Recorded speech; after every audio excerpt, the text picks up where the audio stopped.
Di tanah Pajajaran yang diselimuti kabut legenda, berdiri seorang raja yang kesaktiannya ditakuti manusia dan makhluk gaib. Prabu Siliwangi, penguasa ilmu kanuragan dan kebatinan warisan leluhur. Sementara dari arah lain, melangkah seorang wali yang tak membawa senjata dan tak memamerkan kesaktian. Namun doanya menembus langit dan mengguncang batin. Dialah Sunan Kalijaga. Ini bukan sekadar kisah adu sakti, melainkan benturan dua jalan hidup, dua keyakinan, dan dua kekuatan besar yang jarang dibahas terang dalam sejarah. Sebelum kisah ini kita lanjutkan, silakan klik subscribe dan nyalakan loncengnya. Semoga setiap dukungan yang kamu berikan menjadi amal jariah, dan semoga kita semua kelak dikumpulkan oleh Allah bersama orang-orang beriman di surganya. Amin. Kini, mari kita mulai kisah ini dari saat dua zaman perlahan saling mendekat, dan takdir mulai menyiapkan pertemuan yang akan mengguncang tanah Jawa pada masa ketika kabut masih setia menyelimuti hutan dan gunung di tanah Sunda. Kerajaan Pajajaran berdiri sebagai kekuatan besar yang disegani. Di singgasana tertingginya duduk Prabu Siliwangi, raja yang bukan hanya berkuasa karena mahkota, tetapi juga karena kesaktiannya. Rakyat percaya, selama Prabu Siliwangi memerintah, Pajajaran akan tetap kokoh, adat leluhur terjaga, dan keseimbangan alam tak akan terganggu. Namanya disebut dengan hormat, bahkan oleh mereka yang tak pernah melihat wajahnya secara langsung. Prabu Siliwangi bukan raja biasa. Ia dikenal menguasai ilmu kanuragan dan kebatinan tingkat tinggi, warisan para leluhur Sunda yang diyakini menyatu dengan kekuatan alam. Konon, harimau putih menjadi simbol jiwanya, penjaga gaib yang melambangkan keberanian, kewibawaan dan kekuasaan. Para resi dan petapa Pajajaran memandangnya sebagai pemimpin yang dipilih oleh takdir, bukan sekadar oleh garis darah. Di hadapannya, musuh gentar dan rakyat merasa aman. Namun, di balik kejayaan itu, angin perubahan mulai berembus pelan. Dari pesisir hingga pedalaman, bisik-bisik tentang ajaran baru perlahan menyebar. Ajaran yang tak datang dengan pedang, tak pula dengan paksaan, melainkan dengan tutur kata lembut dan laku hidup yang sederhana. Ajaran itu dibawa oleh para wali, dan salah satu nama yang mulai sering terdengar adalah Sunan Kalijaga. Bagi sebagian orang Pajajaran, nama itu terdengar asing. Bagi yang lain, nama itu mulai menimbulkan rasa gelisah yang sulit dijelaskan. Sunan Kalijaga tidak hadir sebagai penantang kerajaan. Ia tidak mengumpulkan pasukan, tidak pula menantang kekuasaan raja. Ia berjalan dari desa ke desa, duduk bersama rakyat kecil, berbincang tentang kehidupan, tentang Tuhan, dan tentang makna hidup yang sejati. Cara dakwahnya halus, menyatu dengan budaya, namun diam-diam menyentuh hati. Tanpa banyak yang sadar, ajarannya mulai mengubah cara pandang sebagian masyarakat, termasuk mereka yang sebelumnya sangat teguh memegang adat lama. Di istana Pajajaran, perubahan itu mulai terasa seperti getaran halus di dalam tanah. Para penasehat kerajaan melaporkan bahwa sebagian rakyat mulai mendengar petuah Sunan Kalijaga. Tidak ada pemberontakan, tidak ada penolakan terang-terangan, namun ada sesuatu yang bergerak pelan, seperti arus sungai di bawah permukaan. Prabu Siliwangi mendengarkan laporan itu dengan tenang. Wajahnya tetap teduh, namun batinnya mulai membaca tanda yang tidak semua orang mampu rasakan. Sebagai raja dan sebagai manusia yang mendalami laku batin, Prabu Siliwangi tahu bahwa perubahan zaman tidak selalu datang dengan suara gemuruh. Kadang ia datang seperti bisikan, pelan namun pasti. Ia belum melihat Sunan Kalijaga sebagai musuh, namun juga tidak bisa mengabaikan kehadirannya. Di dalam keheningan malam Pajajaran, Prabu Siliwangi mulai merenung. Apakah ini sekadar perlintasan ajaran, atau awal dari benturan dua jalan besar yang telah ditulis oleh takdir, dan tanpa disadari oleh siapapun? Pada saat itulah, bayangan dua zaman mulai saling mendekat. Zaman kejayaan leluhur yang dijaga oleh kesaktian raja, dan zaman baru yang datang bersama cahaya tauhid. Pertemuan itu belum terjadi, namun getarannya telah terasa, menandai bahwa kisah besar ini baru saja dimulai. Pagi di kerajaan Pajajaran selalu dimulai dengan irama yang teratur. Genderang istana ditabuh pelan.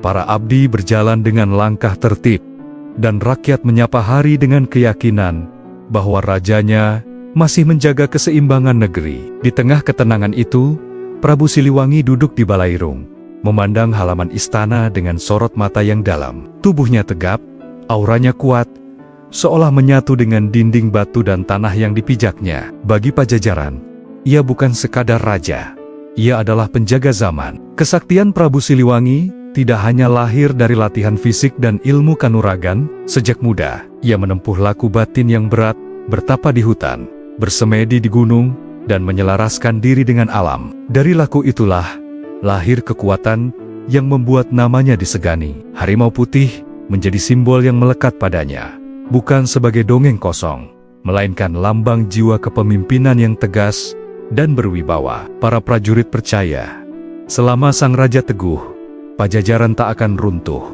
Berbeda dengan kemegahan istana, di tempat lain Sunan Kalijaga menjalani hari dengan cara yang jauh dari kemewahan. Ia duduk di serambi rumah rakyat, menyapa petani, nelayan, dan pengrajin tanpa jarak. Pakaiannya sederhana, tutur katanya lembut, dan langkahnya nyaris tak menarik perhatian. Namun justru dari kesunyian itulah lahir kekuatan yang sulit dijelaskan. Orang-orang merasa tentram saat mendengarnya berbicara, seolah ada beban yang perlahan terangkat dari hati mereka. Sunan Kalijaga tidak pernah mengaku sakti.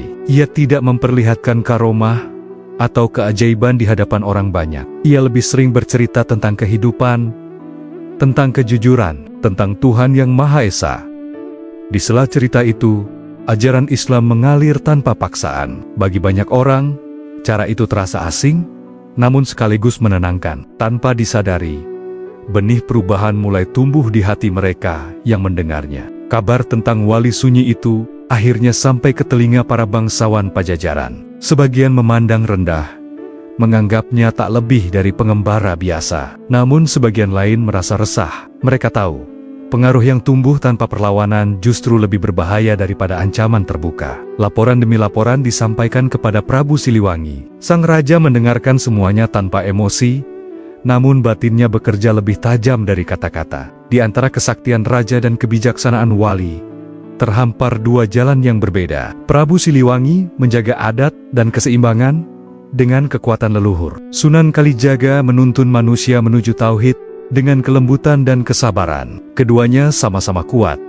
namun bergerak dengan arah yang tidak sama. Di titik inilah takdir mulai merajut benang konflik yang belum terlihat jelas oleh mata manusia. Pada malam hari, ketika istana kembali sunyi, Prabu Siliwangi memejamkan mata dalam semedi. Di dalam keheningan itu, bayangan harimau putih dan cahaya yang belum ia kenal muncul silih berganti.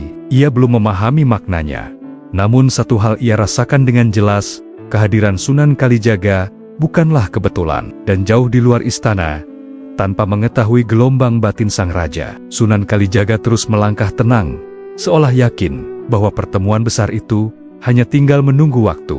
Malam di tanah Pajajaran tidak lagi setenang biasanya. Angin bertiup lebih dingin, dedaunan berdesir seolah berbisik, dan kabut turun lebih tebal dari malam-malam sebelumnya. Para penjaga istana merasakan kegelisahan yang sulit dijelaskan, seperti ada sesuatu yang sedang bergerak di balik batas dunia kasat mata. Alam seakan memberi tanda, meski tak semua orang mampu membacanya. Di padepokan para resi, semedi dilakukan lebih lama dari biasanya.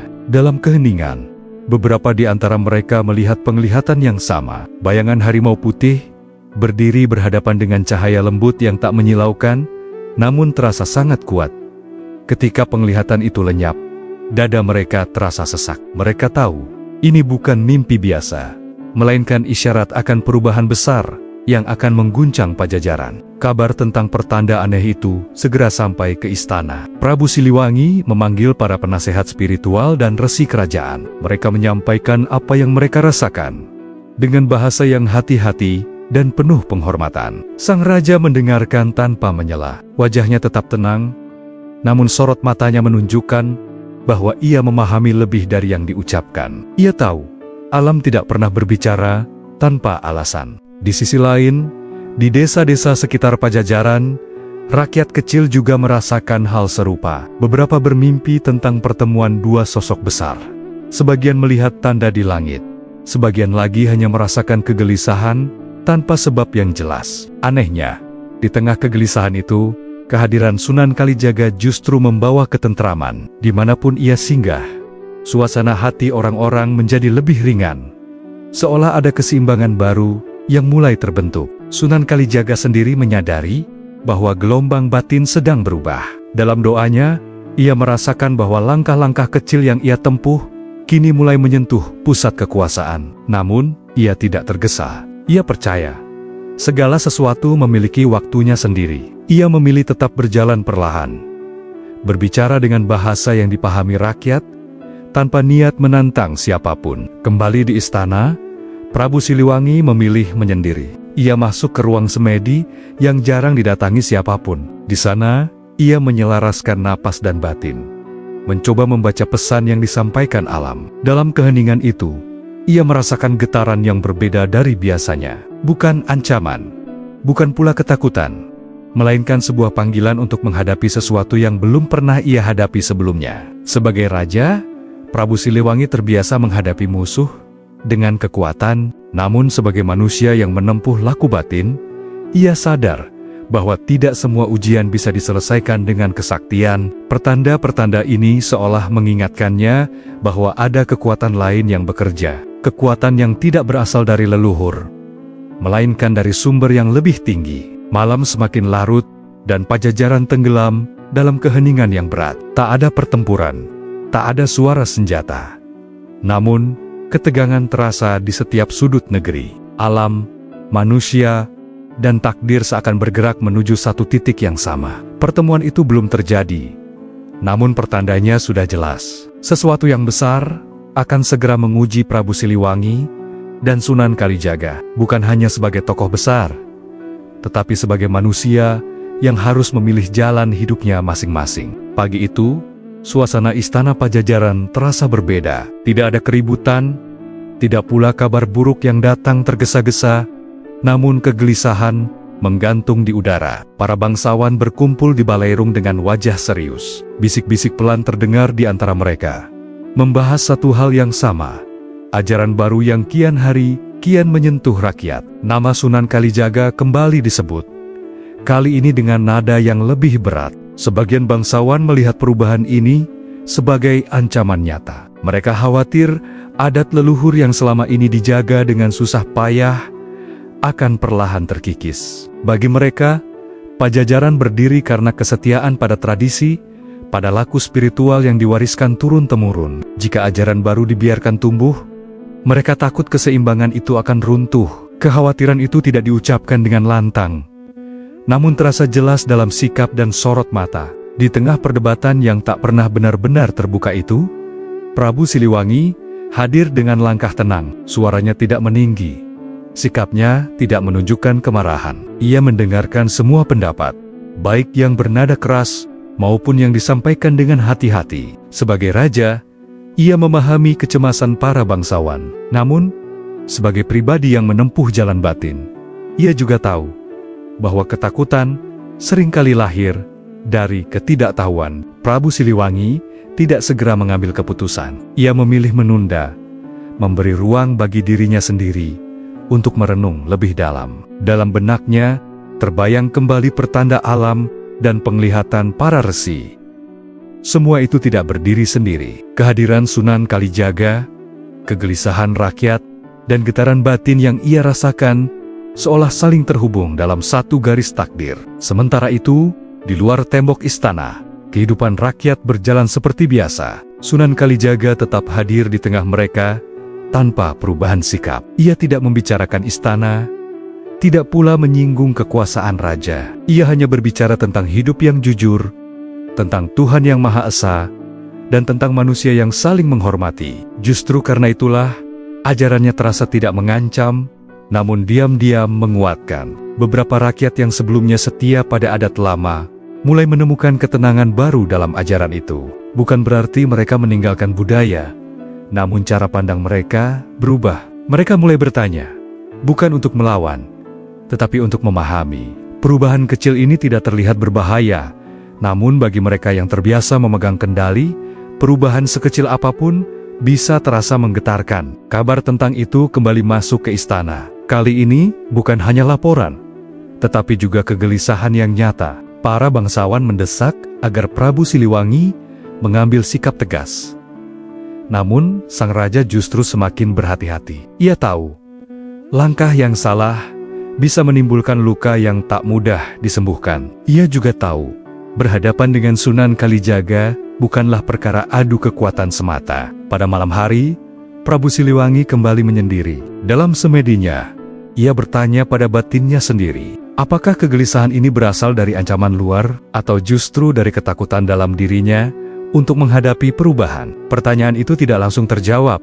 Namun, satu hal semakin jelas. Pertemuan dengan Sunan Kalijaga tidak bisa dihindari lebih lama. Dan di saat yang sama, jauh dari hiruk-pikuk istana, Sunan Kalijaga berdoa dalam keheningan. Ia merasakan bahwa gelombang kegelisahan di Pajajaran semakin kuat. Ia tidak berniat memicu konflik, namun ia siap jika takdir mempertemukannya dengan sang raja. Dua jalan besar kini semakin mendekat, membawa serta harapan, ketakutan, dan ujian yang akan menentukan arah zaman. Di satu sisi berdiri kekuatan lama yang telah mengakar dalam adat dan laku leluhur. Di sisi lain, hadir jalan baru yang bergerak pelan, namun pasti. Prabu Siliwangi berdiri tepat di tengah pusaran itu, menyadari bahwa perannya bukan sekadar menjaga tahta, melainkan menjaga keseimbangan zaman. Sebagai raja, Prabu Siliwangi memahami arti kekuasaan. Ia menjaga negeri dengan ketegasan,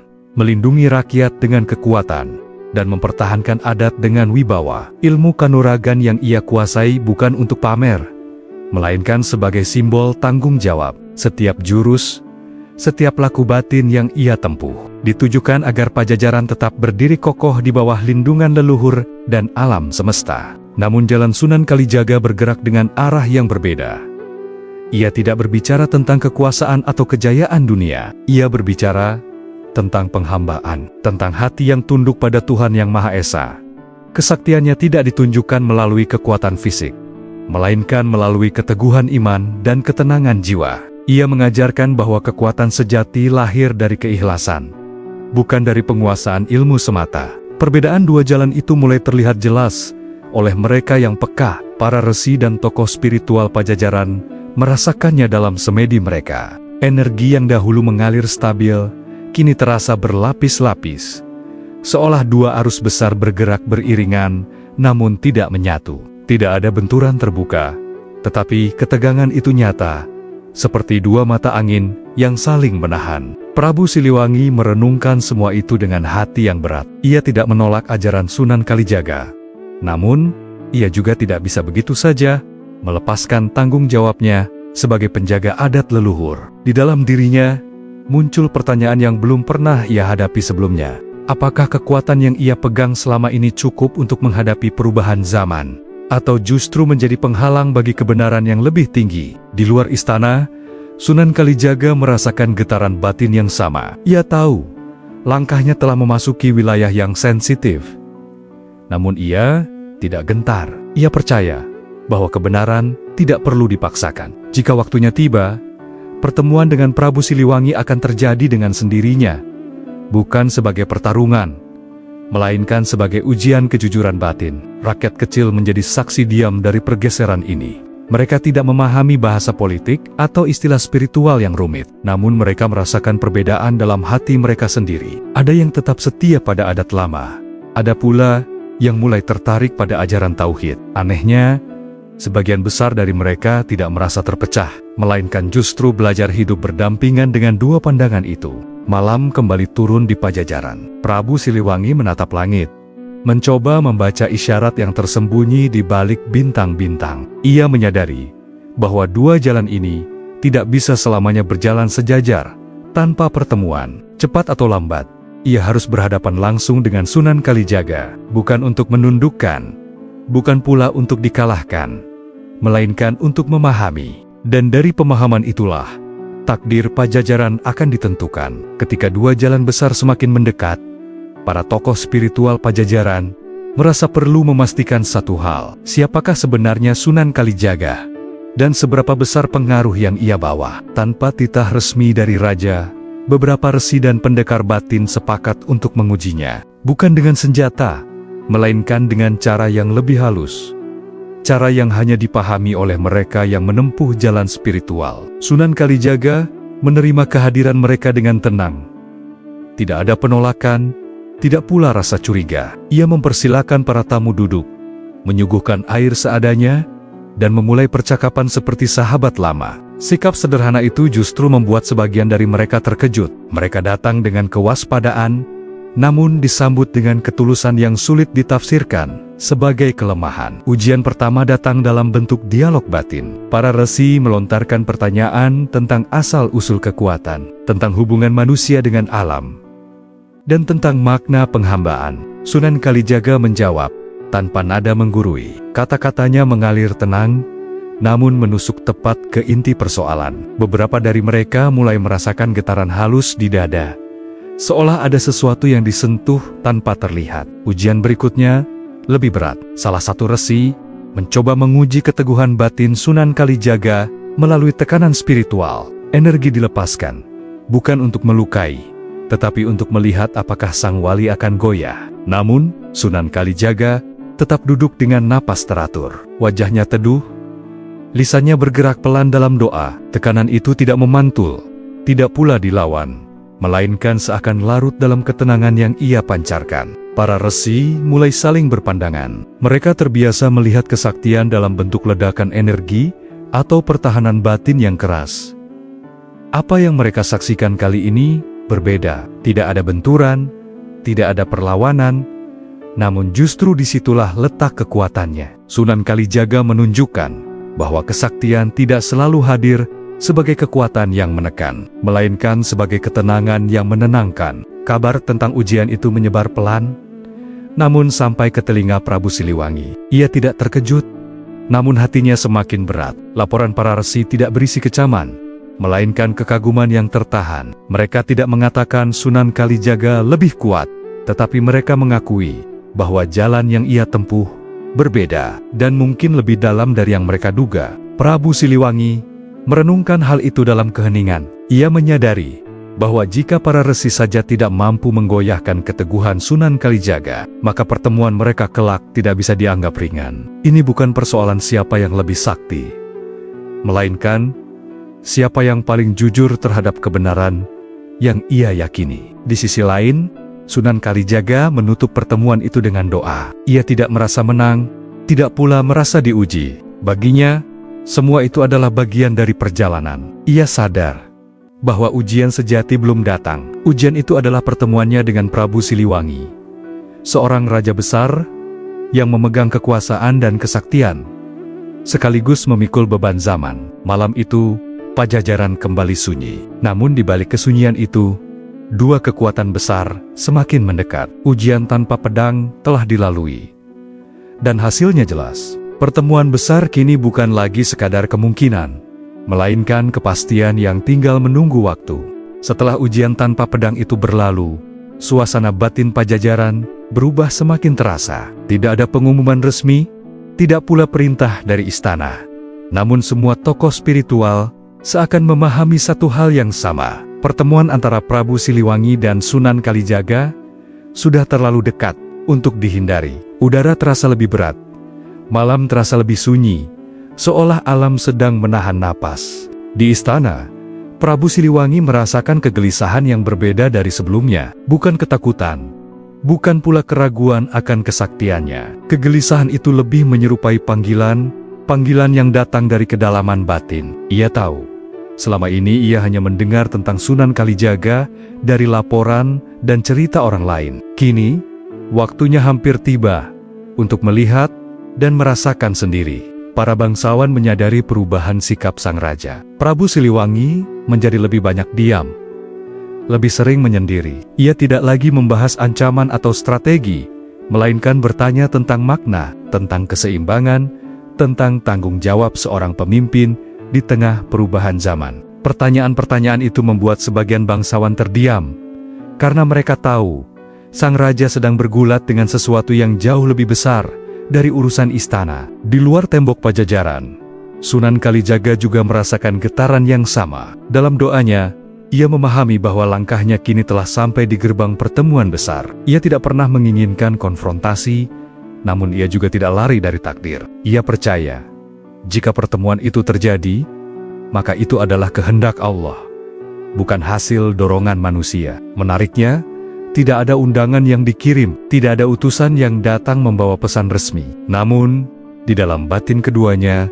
seolah telah terucap janji tanpa kata. Prabu Siliwangi tahu kemana ia harus melangkah. Sunan Kalijaga pun memahami kemana arah perjalanannya berikutnya. Dua jalan yang selama ini berjalan sejajar, kini mulai bertemu di satu titik. Rakyat kecil merasakan perubahan itu dengan cara mereka sendiri. Beberapa merasa gelisah tanpa sebab, sebagian lain justru merasakan ketenangan yang aneh. Ada yang bermimpi tentang dua sosok besar, berdiri berhadapan di tengah kabut. Ada pula yang merasakan dorongan untuk lebih mendekat kepada Tuhan. Semua itu terjadi tanpa aba-aba, tanpa komando, seolah digerakkan oleh kekuatan yang lebih tinggi. Prabu Siliwangi akhirnya mengambil keputusan dalam diam. Ia tidak mengumumkan niatnya, tidak pula meminta persetujuan siapapun. Keputusan itu lahir dari kesadaran bahwa seorang raja sejati harus berani menghadapi kebenaran. Meski kebenaran itu mengguncang keyakinan lama, ia tahu pertemuan dengan Sunan Kalijaga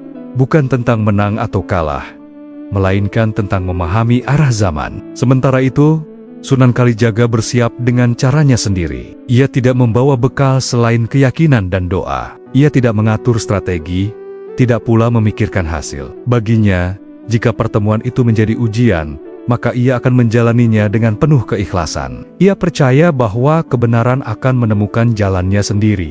Malam itu, Pajajaran kembali tenggelam dalam keheningan yang tebal. Tidak ada tanda perang, tidak ada teriakan, namun semua yang peka dapat merasakan bahwa sesuatu yang besar akan segera terjadi. Undangan itu memang tak pernah terucap, namun dua tokoh besar itu telah mendengarnya dengan sangat jelas. Pertemuan yang selama ini ditunggu dan ditakuti, kini tinggal selangkah lagi menjadi kenyataan. Kabut pagi masih menggantung rendah ketika dua sosok besar akhirnya berada dalam satu ruang yang sama. Tidak ada sorak-sorai, tidak pula iring-iringan kebesaran. Pertemuan itu terjadi dalam kesederhanaan yang justru terasa berat. Prabu Siliwangi hadir dengan wibawa seorang raja. Langkahnya mantap, sorot matanya tajam namun tenang. Di hadapannya, Sunan Kalijaga berdiri dengan sikap sederhana. Wajahnya teduh, seolah membawa ketenangan dari tempat yang jauh.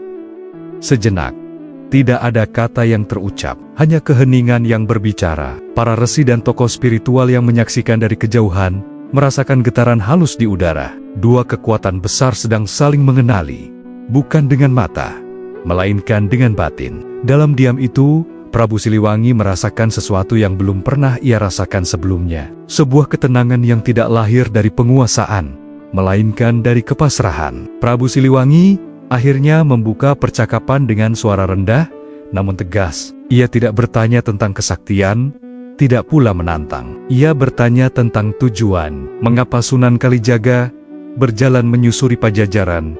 Apa yang sebenarnya ia bawa? Sunan Kalijaga menjawab dengan jujur dan tanpa berbelit. Ia tidak membawa ambisi, hanya menyampaikan ajaran tentang Tuhan yang Maha Esa dan jalan hidup yang lebih lurus. Jawaban itu tidak langsung memuaskan Prabu Siliwangi. Sebagai raja, ia terbiasa melihat dunia dalam bingkai tanggung jawab dan kekuasaan. Ia bertanya lagi, apakah ajaran itu tidak akan mengguncang adat dan keseimbangan yang telah lama dijaga? Sunan Kalijaga tidak membantah. Ia justru mengatakan bahwa perubahan adalah bagian dari kehendak Tuhan, dan tugas manusia hanyalah memilih bagaimana menjalaninya. Percakapan itu perlahan berubah menjadi adu batin. Prabu Siliwangi menguji keteguhan Sunan Kalijaga dengan pertanyaan-pertanyaan tajam. Sementara Sunan Kalijaga menjawab dengan ketenangan yang tidak goyah. Tidak ada emosi berlebihan, namun setiap kata terasa memiliki bobot yang dalam. Para resi merasakan energi yang mengalir, bukan sebagai benturan, melainkan sebagai tarikan dua kutub yang sama kuat. Dalam momen itu, Prabu Siliwangi menyadari bahwa Sunan Kalijaga bukan lawan yang bisa dihadapi dengan kekuatan biasa. Kesaktiannya tidak berdiri sebagai perlawanan, melainkan sebagai cermin. Setiap pertanyaan yang ia lontarkan, seolah kembali padanya dalam bentuk renungan. Sang raja mulai merasakan guncangan halus di dalam dirinya, bukan pada kekuatannya, tetapi pada keyakinannya.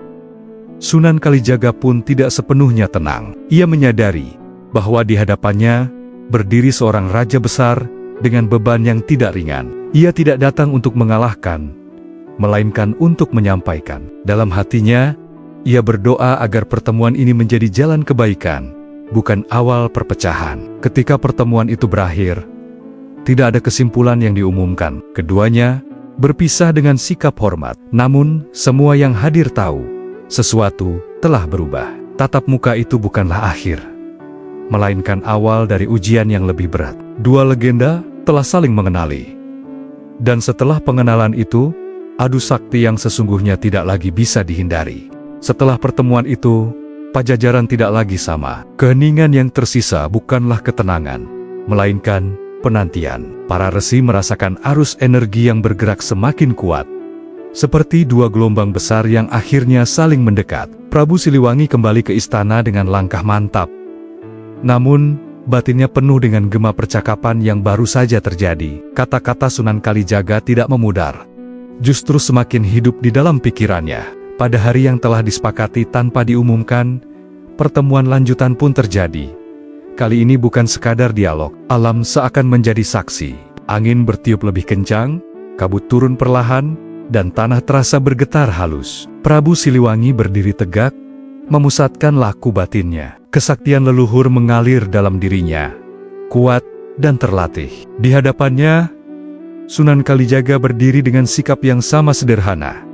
Namun aura ketenangannya terasa semakin dalam. Adu ilmu itu tidak dimulai dengan serangan. Prabu Siliwangi menguji batas batin Sunan Kalijaga dengan mengerahkan kekuatan dalam diam. Energi kanuragan yang pekat menyebar, menekan ruang di sekitarnya. Para resi yang menyaksikan dari kejauhan menahan napas. Ini adalah kekuatan yang selama ini menjaga Pajajaran.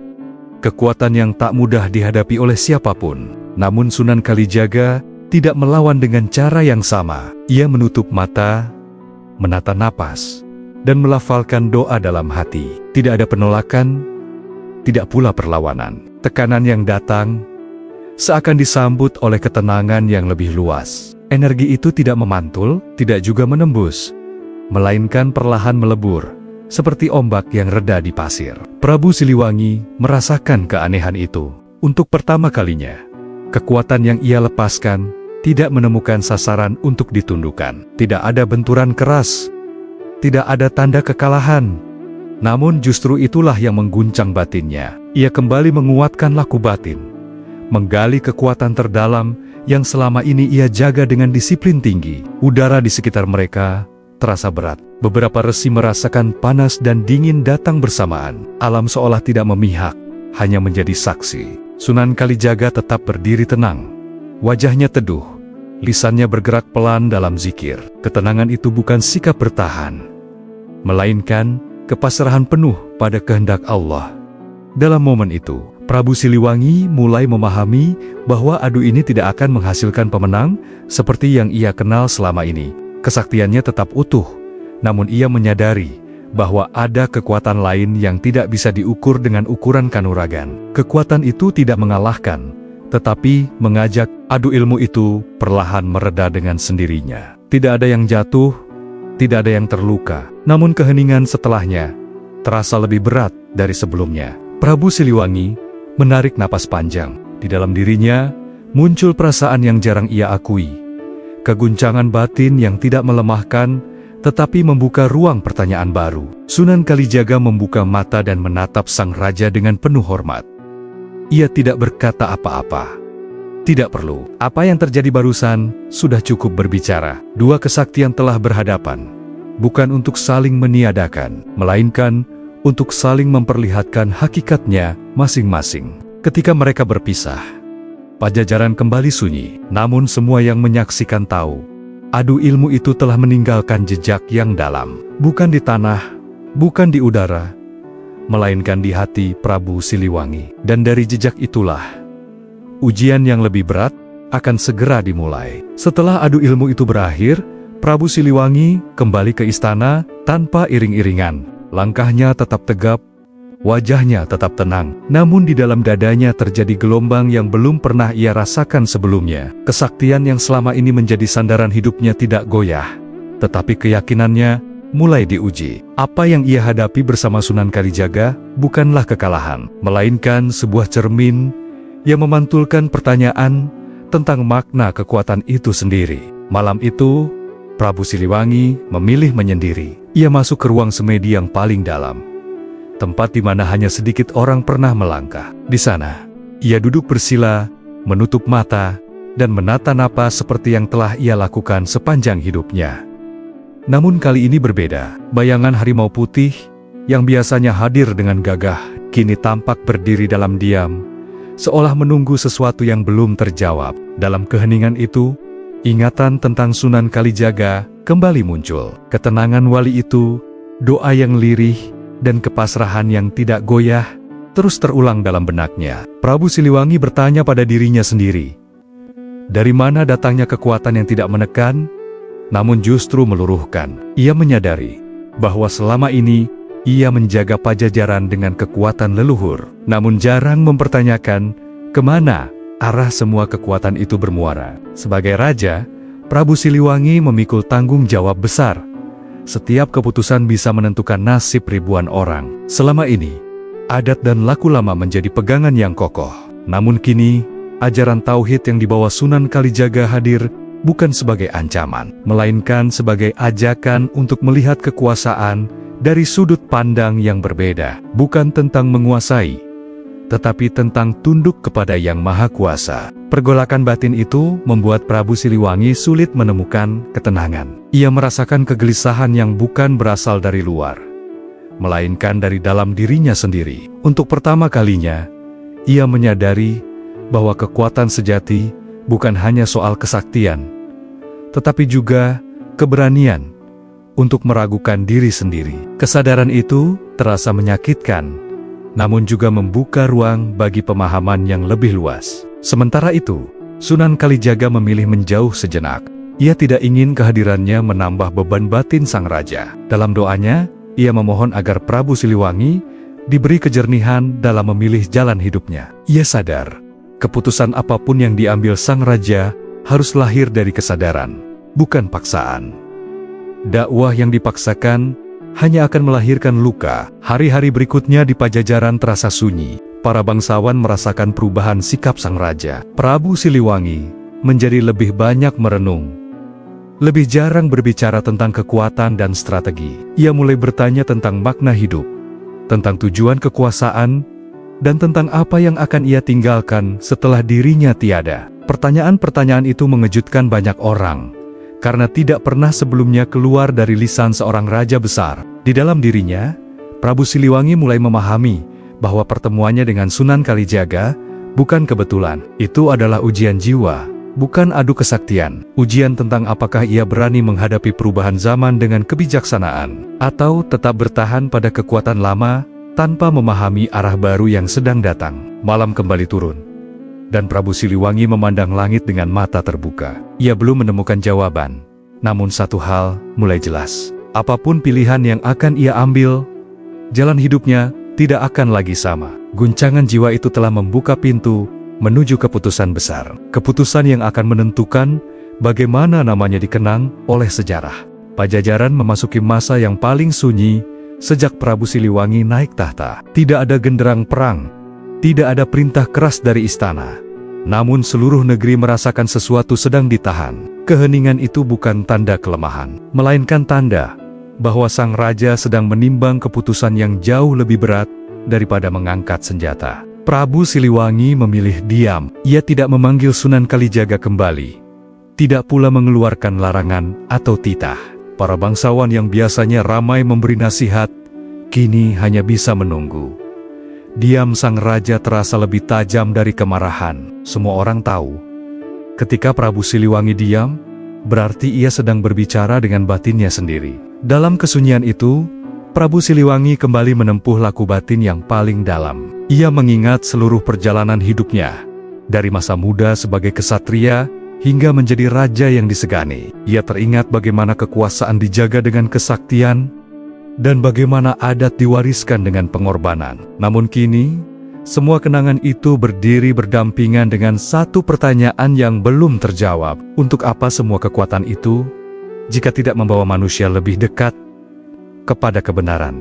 Di sisi lain, Sunan Kalijaga pun memilih diam. Ia tidak berdakwah di sekitar istana, tidak pula mengirim pesan. Ia memahami bahwa saat ini bukan waktunya berbicara, melainkan menunggu. Dalam doanya, ia memohon agar keheningan ini menjadi ruang bagi Prabu Siliwangi untuk menemukan jawabannya sendiri. Ia tahu, keputusan yang lahir dari paksaan tidak akan pernah kokoh. Rakyat kecil merasakan dampak dari diam itu dengan cara yang berbeda. Sebagian merasa cemas, khawatir akan terjadi perubahan besar. Sebagian lain justru merasakan ketentraman yang aneh, seolah negeri ini sedang dituntun untuk berhenti sejenak dan mendengar suara hati.